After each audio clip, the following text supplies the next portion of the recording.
You gotta swing it Harder? harder. A lot harder? How hard? Get all this all cleaned off. Set it up on the bigger end, right? Like that. And then see how I'm holding here? And then through.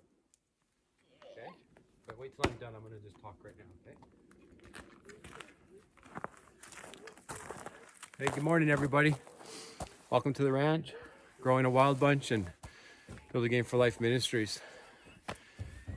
I was just out this morning and I thought, what a beautiful day to be able to chop wood with the family. We are actually out of wood. Come on out, Jace. Come on, buddy. You gonna help? Yeah. Jordan, can you just wait till I'm done, Spee? I want to be able to keep an eye on you, okay? Can you wait till I'm done, please? Sure. Okay? I don't want you cutting while I'm, so part of teaching, right? So I wanted to talk about today the storm because, my wife was just out here and she's looking around and it is absolutely still. The birds are just sitting, the squirrels are sitting, and it's really, really quiet. And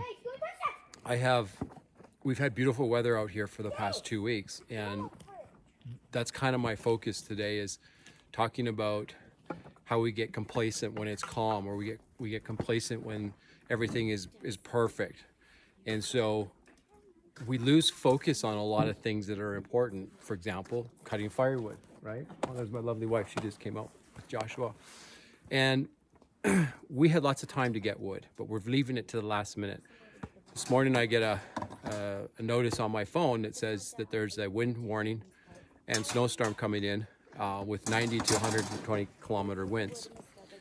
Well, we've basically got till noon to kind of get some of this wood that we've been sitting on for the last, 2 months, chopped up and ready to use if we need to.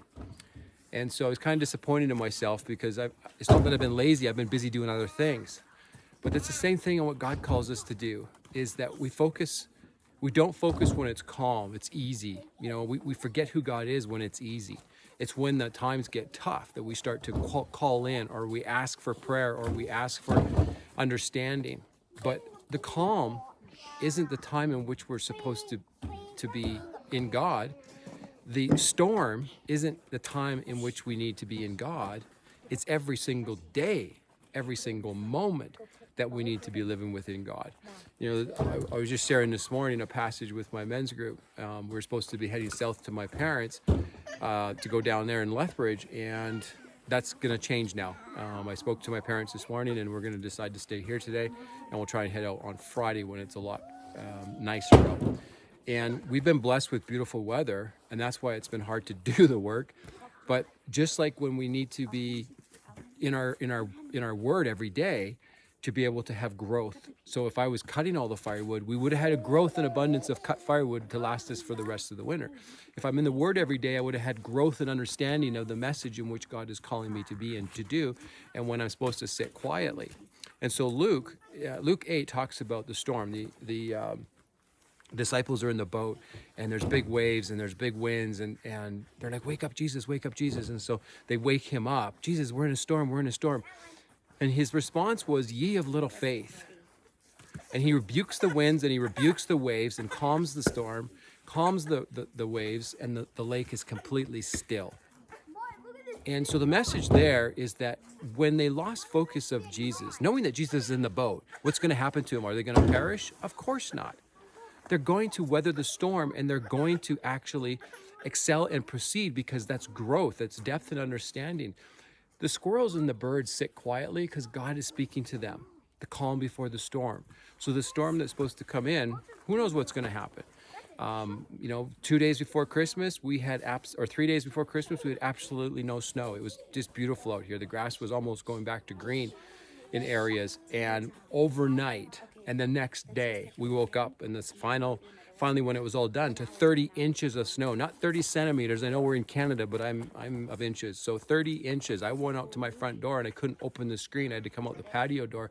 When I stepped out on the patio, the snow was up to just below my waist, my thigh. And so I was like, wow, that's a storm. But then when there's a calling for another storm, do we just sit and wait, or do we take all that time in between to grow and to get everything ready, to get the provisions and the food? And right now, there's so many unanswered questions out there with what's going on in the world, not just in the United States and Canada, but in the world. And you know, it's a time of question. It's a time of unanswers. And you know, I don't think it's really for us to find the answer. I think it's for us to just sit quietly, be peaceful within the Lord's word. And when you find that peace, that presence, you're going to find the love. You're going to find the joy. You're going to find the balance in which you're missing, that you're looking for, that you're searching for. The time is now to be enlightened, if you will. I believe that we're in the Great Awakening. The awakening is when your heart becomes present with yourself. And when you understand where that heart place is, that heart love, you expel that to everybody else. Imagine if everybody else was living in the same place and that heart love was there, you would have peace and joy amongst everybody. There wouldn't be hatred, there wouldn't be animosity, there wouldn't be fighting and everything that's going on right now. And so turn off the media, turn off the news. You know, you don't know what to believe anymore. And so stop trying to understand it and just enjoy your families, enjoy the presence of your children if you have children, or your parents if you have parents, and just connect with one another. And if you're alone, connect with yourself. This is a perfect time to be healing yourself. For me, this has been a huge blessing being out to the ranch. I feel extremely grateful.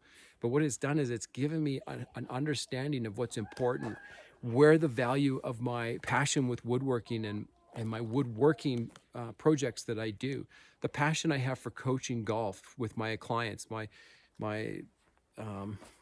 desire around that, the working with my children.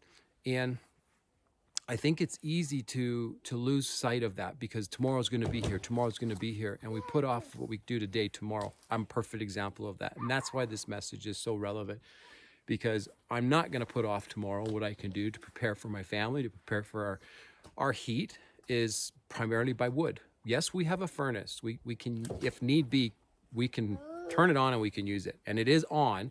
It's just that it's on 14. It's extremely low. So we rely on the wood, and we're trying to do that for a reason. We want to see how self-sustainable we can be. And so that's our choice. It's just our decision. But right now, sitting in prayer, sitting with yourself, reflecting inward, and just trusting in God, that God's got this plan. He knows what's happening, knows what's going to take place. And I think it's important that we just trust Him. Keep our focus on Him, not on the storm that's ahead, but rather on Jesus. So look for Jesus. Look for the answers within. Look for the message. And if you don't have a Bible, that's okay, because you know what? With technology, there's a Bible app on your phone, and you can download the Bible app. I've given it to hundreds of people, and they've absolutely loved it. I've had people call me and said, I've listened to Genesis all the way through Ruth. Now I'm in Deuteronomy.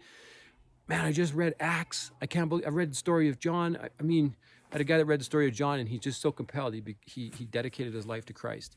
That's what we're supposed to be doing right now, sitting quietly through this storm. Stop trying to understand.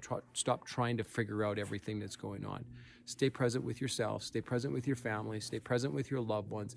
Most importantly, stay present with God. May God have His hand up on you and bless you. If you love this message, please share it. Please share it with everybody that you want. You know, this is the time where we need to connect as a nation, as a body, as brothers and sisters in Christ. And I encourage you to do that. Just share the message. If you like what our family's doing, you can watch us on Growing a Wild Bunch on Instagram. That's where we put all of our information. And we've pretty much limited to that. We're trying to be as little and as low key with technology as possible. But I do use the phone, obviously, for this. I use the phone for my app. I use the phone for my coaching. And so with that message, I want to encourage you and love on you, and we'll talk to you soon. Okay? Take care. God bless, and have an amazing week. Be safe. Take care.